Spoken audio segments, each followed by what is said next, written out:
नमस्कार, आप देख रहे हैं न्यूज फोनेशन। में हूं आपके साथ हैं नरोत्तम सिंह। छठ महापर्व में शिक्षकों के छुट्टी में कटौती की गई है। अब इसको लेकर सियासत भी शुरू हो गई है। एक तरफ जहां शिक्षक काफ़ी आक्रोश में हैं, तो दूसरी तरफ आरजेडी कर रही है कि हिंदू स्वाभिमान की बात करने वाली भारतीय जनता पार्टी का असली चरित्र सामने आ गया है। तो पलटवार में बीजेपी एमएलसी जीवन कुमार ने कहा है कि आरजेडी को इन सब मसलों पर बात करने का कोई औचित्य नहीं है। आरजेडी के जब शिक्षा मंत्री थे, सरकार में वो थे, तो उस समय वो हिंदू धर्म पर लगातार कुठाराघात करते थे। इस प्रकार की बातें आरजेडी के लोगों को शोभा नहीं देता है। उन्होंने ये भी कहा है कि शिक्षकों के साथ हम खड़े हैं। हमने शिक्षा मंत्री से इसको लेकर बातचीत भी की है। जल्द सीएम नीतीश इस पर फैसला लेंगे। क्या कुछ कहना है बीजेपी एमएलसी जीवन कुमार का, सुनवाते हैं आपको इस वीडियो में। बीजेपी एमएलसी जीवन कुमार हैं। छठ में भी शिक्षकों की छुट्टी में कटौती की गई है। शिक्षकों में काफ़ी गुस्सा देखने को मिल रहा है, क्या कहिएगा? देखिए, छठ हमारा राष्ट्रीय पर्व की तरह है और हम लोग यही नहीं पूरे भारत में ही बल्कि पूरी दुनिया में मनाते हैं। यही मैंने कई बार देखा है कि छठ घाटों का निरीक्षण करते हैं। भारतीय जनता पार्टी के कई वरिष्ठ नेताओं को मैंने देखा है कि वो जाके खुद छठ घाटों का निरीक्षण करते हैं और मैं खुद भी छठ घाटों का निरीक्षण करता हूँ। और छठ घाट जहाँ भी हमारे क्षेत्र में आस-पास में जहाँ मेरा घर है, मैं खुद जाके वहाँ बनवाने का काम करता हूँ।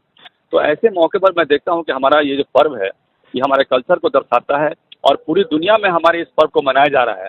इस मौके पर हम चाहें कि सरकार जो है छठ जो लोग करने वाले हैं उनको विशेष रूप से छुट्टी दे, ताकि जो है वो छठ इत्मीनान से मना सके। लेकिन आरजेडी कह रही है कि हिंदू स्वाभिमान की बात करने वाली बीजेपी अब शिक्षकों के साथ दोहन कर रही है।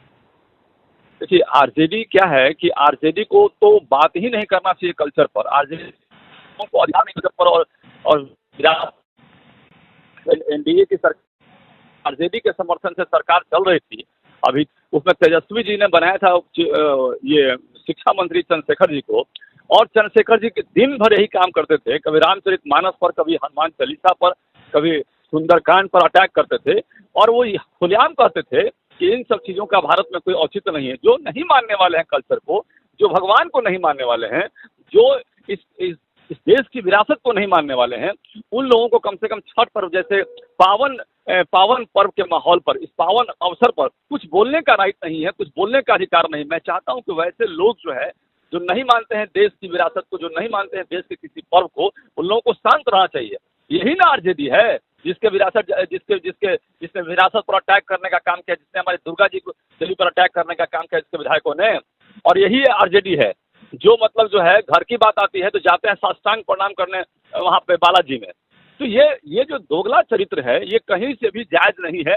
देश को एक चरित्र वाला नेता चाहिए, एक चरित्र वाला नेता चाहिए। और सिंगल जो है, जो अपना चरित्र जो है, एक तरफ का चरित्र, ये दो तरफा चरित्र जो है नहीं देश पसंद करना चाहती है। हम चाहते हैं कि भाई ये लोग जो है इस मामले में खासकर छठ जैसे पावन अवसर पर कुछ नहीं बोले ज़्यादा अच्छा है। क्या शिक्षकों के साथ आप खड़े हैं?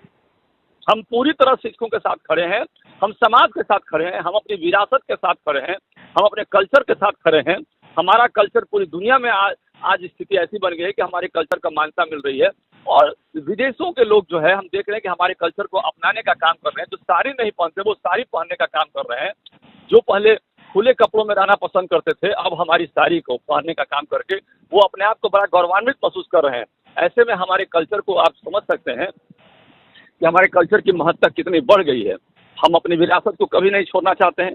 हम अपने कल्चर के साथ हैं, हम अपने शिक्षकों के साथ हैं, हम पूरे परिवार के साथ हैं। हमारा पूरा शिक्षक परिवार, हमारा पूरा समाज, हमारा पूरा भारत, हम सबको चाहते हैं कि हमारा कल्चर का इज्जत करे। आप अपने शीर्ष नेतृत्व और सीएम से मिलेंगे इस मैटर को लेकर? हमने इस पर ऑलरेडी बात को रखा है। हमने इस पर अपनी बात को रख दिया है। माननीय मंत्री जी ने हमें बताया, आश्वासन दिया है कि इस पर मैं देखता हूं, और मुझे पूरा उम्मीद है कि जरूर कुछ न कुछ इस पर वो देखेंगे और सही फैसला लेंगे।